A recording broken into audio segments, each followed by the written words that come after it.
अब बात आई कि समुद्र का मंथन करना है तो मथनी भी बड़ी होनी चाहिए।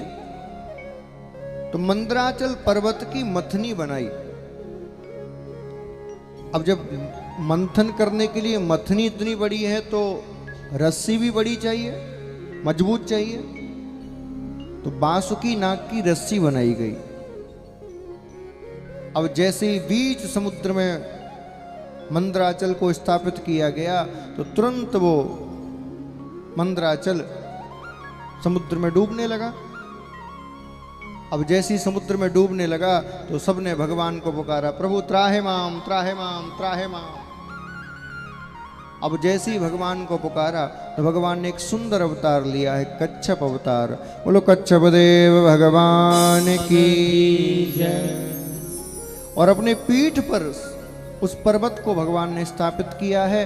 और स्थापित करने के बाद भगवान ने कहा भैया मंथन करो।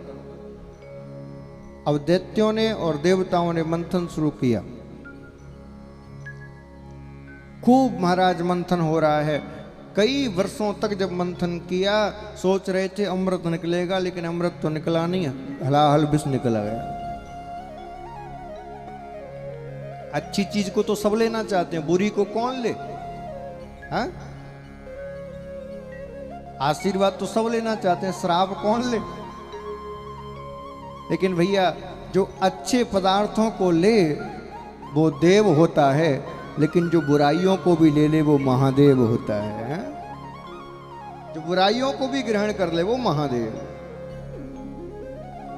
सारे देवता और दैत्य मिलकर महादेव के पास पहुंचे, स्तुति करी। देव देव महादेव कर्पूर गौरम करुणावतारम संसार सारम भुजबिंद्रहारम सदा वसंतम हृदयारविंदे भवम भवानी सहितम नमामि। स्तुति के लिए ओम नमः शिवाय, ओम नमः शिवाय, ओम नमः शिवाय। शंकर जी समाधि में बैठे हैं। जैसे ही देखा कि देवता दानव दोनों आए हैं, भगवान ने कहा आज तो अचंबा हो गया। जो दोनों एक दूसरे की शक्ल देखना पसंद नहीं करते थे, आज दोनों मिलकर मेरे पास आए। जरूर कोई गंभीर बात है। क्या बात है? अब कैसे कहें कि क्या बात है? अब कैसे कह दें कि महाराज जहर पिलाने के लिए आए? अच्छा मुझे बताओ, कोई आपके घर आए और वो आपसे कहे अरे पटेल साहब क्या बात है, तुम्हारी तो दूर दूर तक बड़ी बड़ी हैं, इतनी खेती इतनी जमीन, और पटेल साहब तुम्हारी तो दूर दूर तक नाम है, और ऐसी स्तुति करे, माला पहनाए, फिर धीरे से जेब से पुड़िया निकाल के कहे न पटेल साहब जहर खा लो। कैसा लगेगा? बुरा लगेगा कि नहीं? देवताओं ने यही किया। पहले तो भगवान शिव की स्तुति गाई, बड़ाई की, और फिर धीरे से जहर का कटोरा आगे कर दिया, महाराज जनक जहर पी लो। शिव बोले बोले अच्छा जहर पिलाने के लिए इतनी इतनी पूरे आडंबर रच रहे थे? तुम्हारी हिम्मत नहीं हो सकती मेरे पास जहर लाने की। सच सच बताओ तुमको भेजा किसने? अब नारद जी उधर उधर भागे, कहीं मेरा नाम आ गया तो मेरा मरना हो जाएगा, क्योंकि सलाह तो मैंने ही दी थी।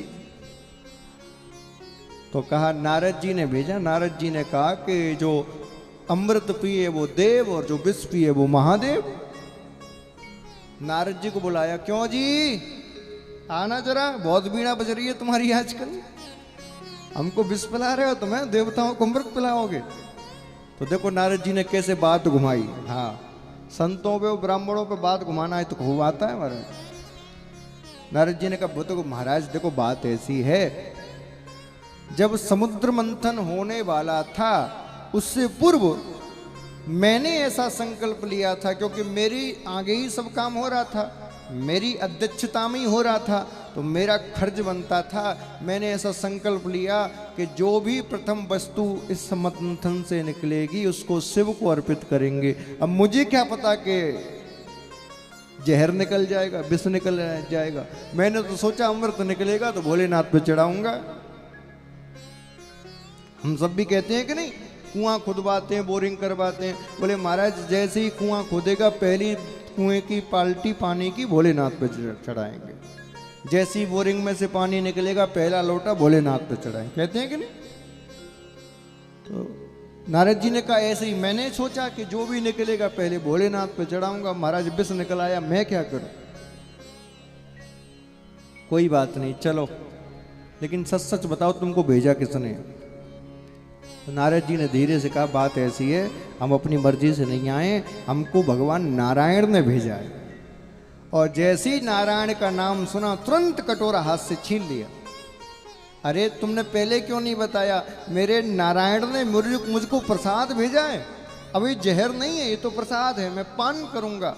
और महाराज रकार का उच्चारण किया, पूरे विष को पी गए और मकार का उच्चारण करके ऊपर से ढक्कन लगा दिया कि बाहर ना निकले। तो बीच कंठ में स्थापित कर लिया, ना तो नीचे जाने दिया ना ऊपर जाने दिया, क्योंकि विष हलाहल था, गर्म था।